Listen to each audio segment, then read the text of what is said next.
What is up, ladies, gentlemen, listeners of the Didn't Ask podcast? Welcome back to this right here podcast, the Didn't Ask podcast. I'm your host, Jamon, and I'm glad that you're back. Or welcome if this is your first time.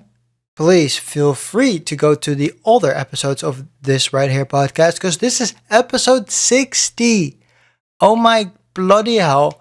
Time is going really fast. Yeah, I don't know. Like it seems like yesterday that we did episode 50. So it's good to have you here. How has your weekend been? My weekend, it was pretty good. You know, there was no Formula One, sadly, because the crew is going from Italy to Miami, and that means that there's always like a little extra time, especially now in the days of Corona and stuff like that. So we're gonna get a race this weekend. That's fun and exciting. But there was a UFC event this past weekend, and holy shit, that was a good one as well. So we saw Rob Font take on Chito Vera in the main event of the UFC Fight Night, and man, these two went at it for 5 rounds. You saw that Rob Font, his whole face was bloodied up. It was pretty disgusting. But if you looked at the numbers, Rob Font was actually doing quite well. He had, I believe, almost like 200 something significant strikes thrown. So it was pretty crazy that if you see the numbers, you would think like, oh, Rob Font's doing very well and he's been doing something. But if you looked at the people in the ring, you could see that Rob Font was completely done, and Chito Vera, he could just probably could go on by the looks of it. He looked that it was not even a scratch on him. So that's always like really fun, those fight nights in the weekend. Well, I wanted to talk about more things, but I don't really have much. I'm playing Horizon Forbidden West. I've been playing that game for quite a while, since it came out really, and I am having such a fun time. It's such a cool game, and it's everything that I wanted from a sequel. It's bigger, there is more to do, and been playing now for 54 hours approximately. I am just maxed out my level cap, which is level 50 if you're wondering. And yeah, it's a really fun game, and I what I want to say is that I've been playing for 54 hours and I've barely played the story mode as far as I can tell. And that's interesting because the first Horizon Zero Dawn, I actually platinumed in about 54 hours, something like that. So it's pretty crazy that I platinumed the first game in that time, but now I feel like I've done barely anything and I've barely scratched the surface because there's like the map is ginormous, and no spoilers here. You can see this in press materials and marketing materials. Like, we're going to the Forbidden West. Horizon Zero Dawn, of course, took place in Colorado, and now we're going more west. So we're going into Las Vegas, Los Angeles, and then San Francisco is like approximately where we're at. And I basically have the whole San Francisco part of the map that is still completely covered and with the fog of war. So I've not even gone there yet, and then let alone all the shit that I have done in the Los Angeles, Las Vegas, desert area. So there is quite a lot to do. But again, this is not a podcast where I talk to you about what I've been doing in this weekend. This is a podcast where I dive into the world of Reddit to see what the people asked Reddit and didn't ask me.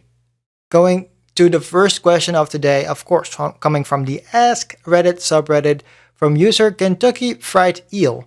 And they ask, what is your favorite thing from Japan? There are quite a few things, actually, I would say that are my favorite things from Japan. Of course, talking about my playing Horizon Forbidden West, my PlayStation, of course. Like, before I saw this question, I was really thinking, like, oh, what am I going to say? Am I going to say something sarcastic? So my answer was going to be Hikaru Shida, which is a wrestler in AEW that's from Japan. But no, I can just give you an honest answer, and I would probably say PlayStation. The PlayStation has been with me basically since it came out, because in my house, my dad, I probably talked about this in the past. My dad is really like a tech lover. He likes getting his hands on tech as soon as he can. And therefore, he really got into games very from a young age, because he had a Super Nintendo when he was younger, and then basically, took that love for games and tech and then brought it into our home. And that meant that, yeah, we had a PlayStation 1 when that shit came out in fucking, what is it, 1998? Something like that. So that was really cool.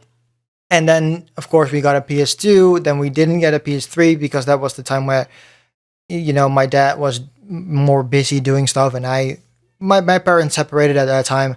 So I lived with my mother and then not with my dad. So I basically was buying my own consoles at that time. So I decided to buy a Xbox 360 because the PlayStation 3 was very expensive at the time, and especially for me being like a 10-year-old, I believe, something like that, or 12 maybe.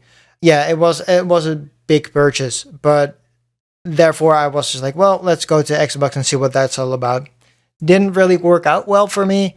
I didn't really like my time on Xbox. The only thing that I really remember playing and that I loved being like the Xbox thing was Fable. I really liked Fable, so I'm glad that that game is coming back in the near future.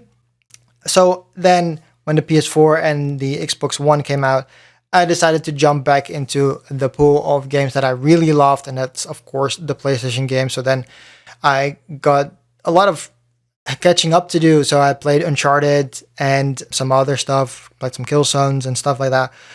And The Last of Us, of course. Those have been really good, good memories for me. So when I look at this, what's your favorite thing coming from Japan? I really have to say PlayStation. It's such a, maybe a cop-out answer in a way, but because of course, like, not everything that we're playing on the PlayStation comes from Japan. But the system itself does, and the philosophy it does, in my opinion. So I really like my PlayStation, and Sony overall as a company. They make some quality product. I have a Sony Xperia Z tablet, and that one has also been like with me for quite a while, and it's still holding up pretty well and doing everything it needs to, though it may be a bit slower, but we live with that stuff. And again, a tablet for me mostly it's for watching like TV shows and movies and stuff like that. So the only thing that I need to do is make sure that it turns on, and if I can play the video, then I can play the video, and then I don't have to touch the tablet for another 30 to 40 minutes, maybe even longer than that. It's not that big of a deal for it to be a little slower. So yeah, going to the question asked by user Kentucky Fried Eel. What's your favorite thing from Japan? And I would say the PlayStation, because the PlayStation has been with me for such a long time. Since I was a small child, the first console I actually bought with my own money was a PlayStation 1, and that was not like the PS1 version, so the smaller white one that you can get like the screen attachment for. Very cool, and I really liked having that console, and I really love my time with PlayStation overall, and still do. Because, I'm playing Horizon Forbidden West now, and tomorrow the new PlayStation Plus games are going to be live, and FIFA is one of them, and I'm very excited to play some more FIFA, because FIFA is one of those things I used to play with my cousin, because he's a big football guy, and I'm definitely not.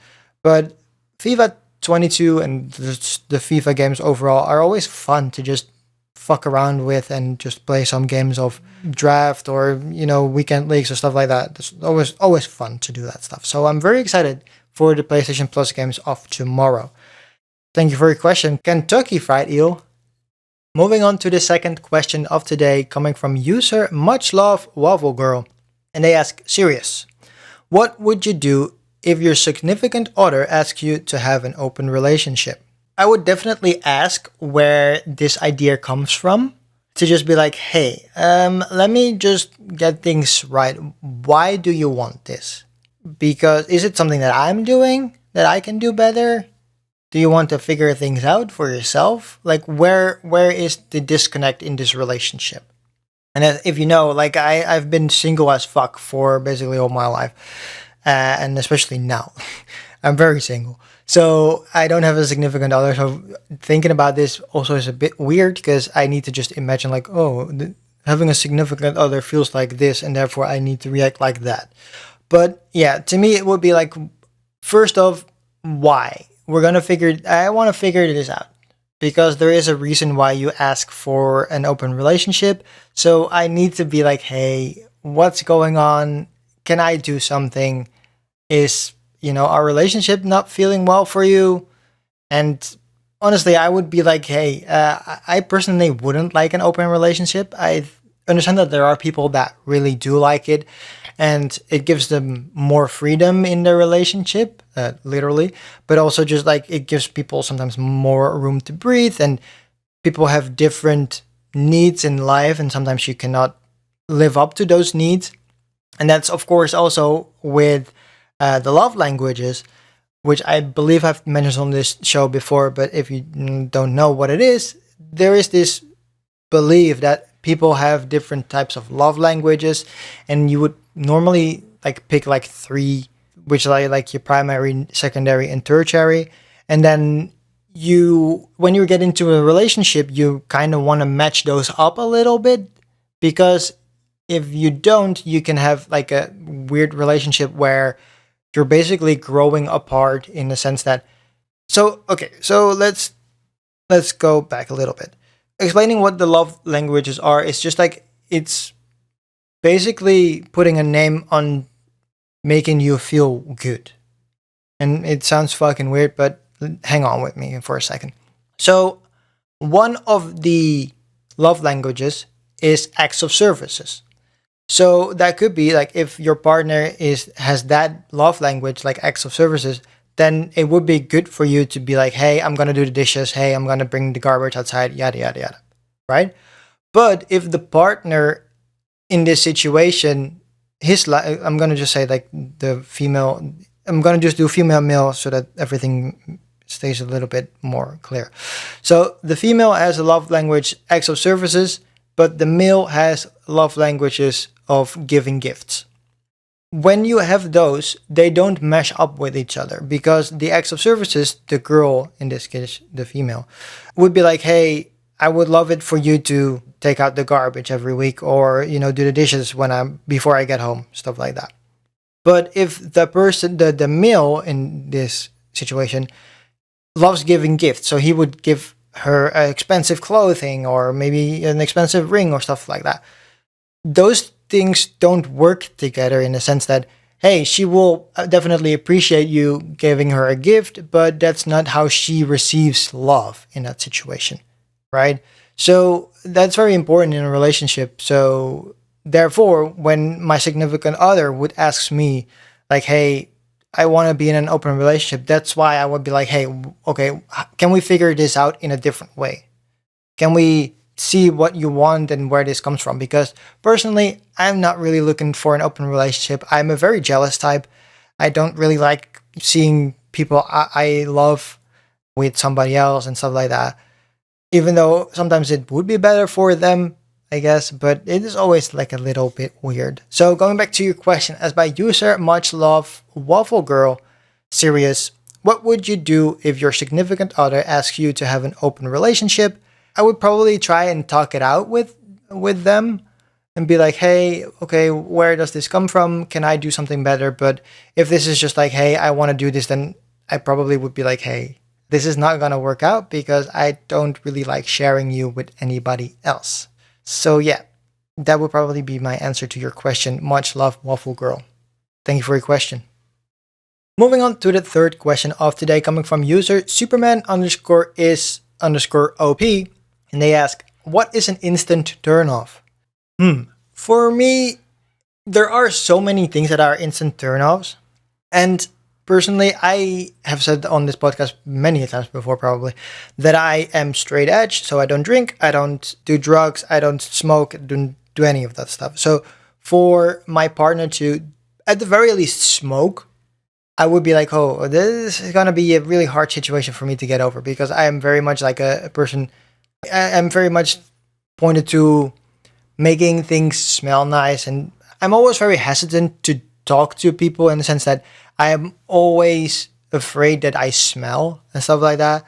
So I'm very self-conscious about that. And if my girlfriend or partner or whatever, or love interest, has no regard for that, that's going to be really hard for me. Similar to like armpit hair and stuff like that. I am a very clean person. I would say myself. I like to shave and trim and everything. So when my significant other or love interest in this case would have armpit hair, I would probably be very grossed out. Even though it might not be fair to say that, but that's just me. And I've always said this, and again, had no partner to actually figure this out. But I've always said that, hey, I'm gonna ask you this, but I am willing to do it myself as well, right? So if I'm gonna be like, hey, you need to shave your armpits, I'm shaving my armpits, and I already do. So not really that big of an issue for me. But then, if I would go to my girlfriend and she has so much leg hair or something like that, and be like, hey, can you shave your legs? I will shave my legs too if that makes her feel better. You know what I'm saying? And then we're even.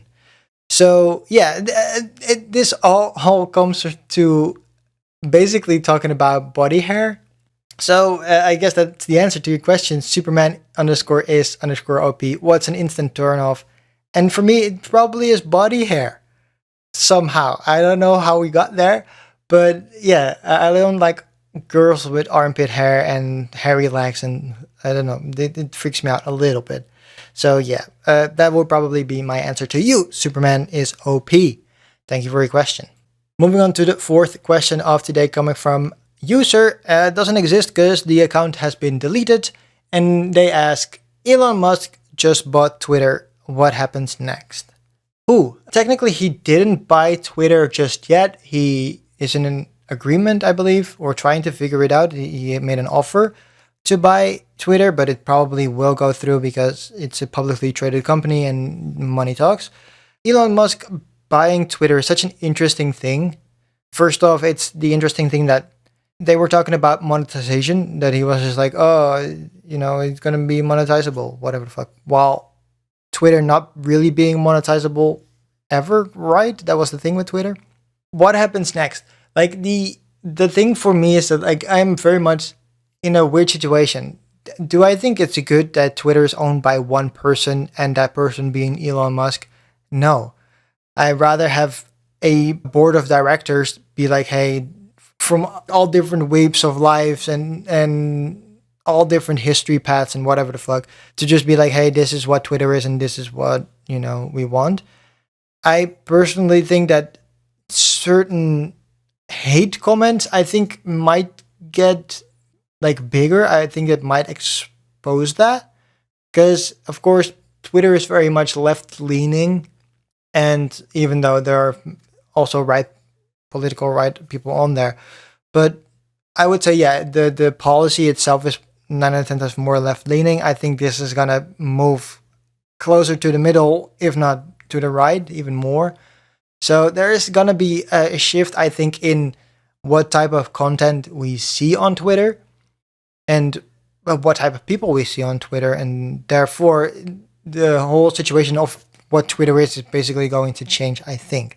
But the fact is always like, what can Elon Musk do? And again, this is the weird situation where if he buys Twitter outright, yeah, he is the Don at the fucking helm.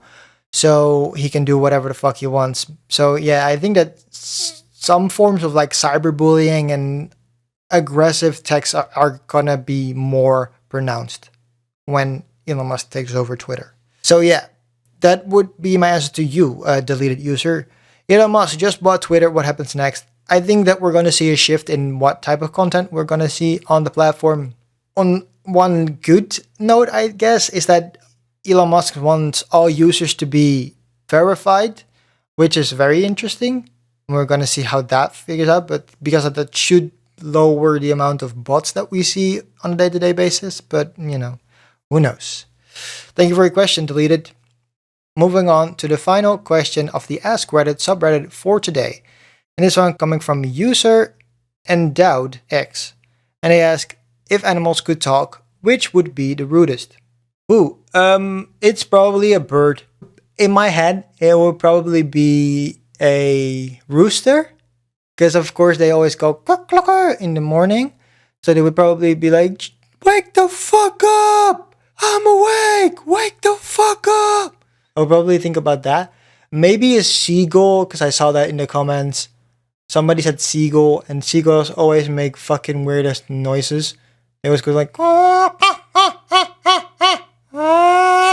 and that's always fucking annoying. So they probably would be scoffing at motherfuckers. Yeah, I think that those are the two I'm going with. So a rooster, because he of course roost in the early morning doors, and then a seagull because they always make weird ass sounds, as it is right now. So I cannot imagine what it would be like if they were actually talking. So yeah, thank you for your question, EndowedX. Moving on to the final question of today, coming from the Am I the Asshole subreddit, as always, asked by user Ragnars85, and they ask, am I the asshole for refusing to give my mom any money from a job that she previously called me a glorified prostitute for?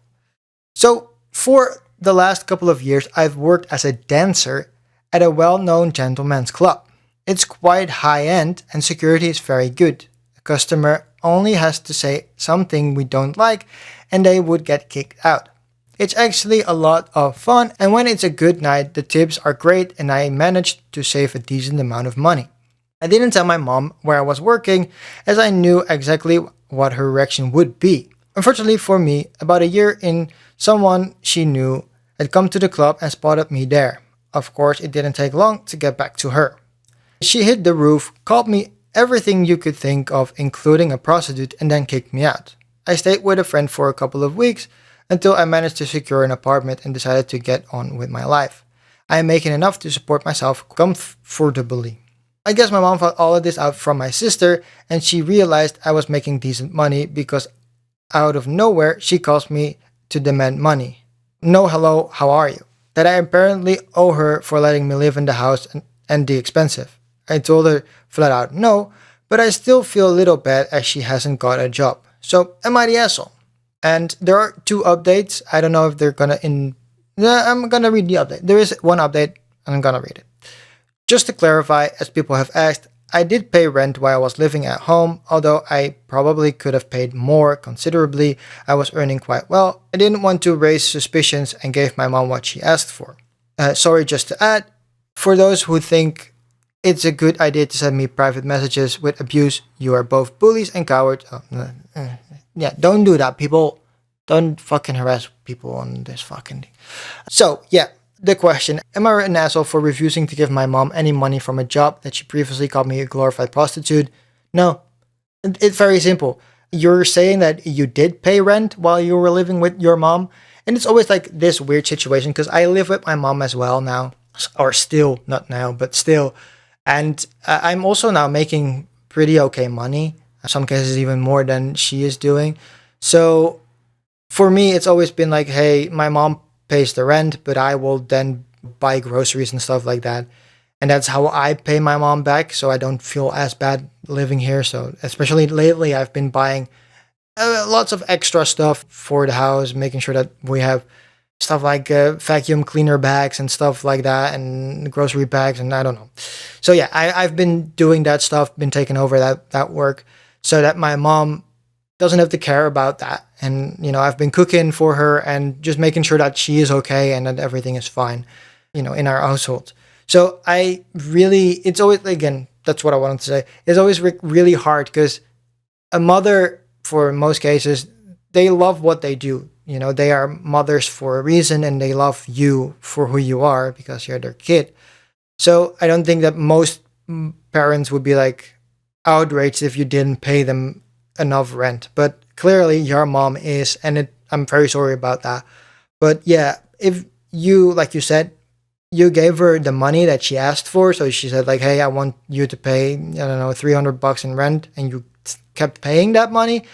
I don't see a big issue that you need to pay her out. And again, if this was a different situation, I think that if you had a good relationship with your mom and she fell on some hard times and stuff like that, or because she was, of course, renting out the apartment, then you could be like, okay, I'm going to give you a little bit extra so you're a little bit more well off. But I don't really think that you're the asshole in this situation. It seems that you paid the money that she asked for, even though you might be able to pay a little more because of the job. But who gives a crap about that at this point? And it really does seem that your mom just wants their money. She just wants money. And that's the reason why she's contacting you. She's not contacting you to apologize or to get a better relationship with you. It just wants money. And I feel like you're in your right by denying that offer and just be like, hey, fuck off. I've made this money for myself. You didn't want this. You called me a prostitute. Well, you can come figure that shit out yourself now. So yeah, am I the asshole for refusing to give my mom any money from a job that she previously called me a glorified prostitute? Ragnars85, definitely not the asshole. You did everything that you could. You paid the money before and you tried to protect your mom. Again, kind of protect her from the news. And then she still found out and then she flipped. No. And if she's not really willing to apologize for the situation herself, then you definitely don't deserve the money. So Ragnars85, please keep your money safe because that is yours to keep. And that has been it for the Didn't Ask podcast for today. I hope you had a good time listening to this episode. I had a fun time making this episode. If you did have a good time, please leave a rating on your favorite podcast service where that is possible. I know from Apple Podcasts that is possible, and I know that Spotify has that option now as well. So please do, and I might read your comment in the next episode after. You can find this podcast on all your favorite podcast services like Podcast Addict, Pocket Cast, and like I said, Apple Podcast. If you want to know where the podcast is available, you can also go to anchor.fm/didn't-ask-pod. That link will be in the show description. And over here, you can see all the hyperlinks to all the fancy podcast services like Amazon Music and stuff like that. Over here, there's also a button that says message. If you press that, you get the ability to record a voice memo so I can play your question on this right here podcast. If you don't want your voice to be heard, that is totally fine by me. Just say it up front or somewhere in your message and I will just read your question out myself so you can still get your question answered live on air. I will be back next week, and in the meantime, you can see what I'm watching on tracked.tv. That link will also be in the show description. This is a very fun website where I always track what I'm watching, when I'm watching it, and what I rate it. And you can go to that link in the description to see what shows I am watching, sometimes as I'm watching them live. So you can ask me a question about that as well. Well, this is going to be it for me for this week. I hope to see you back next week. Take good care of yourself.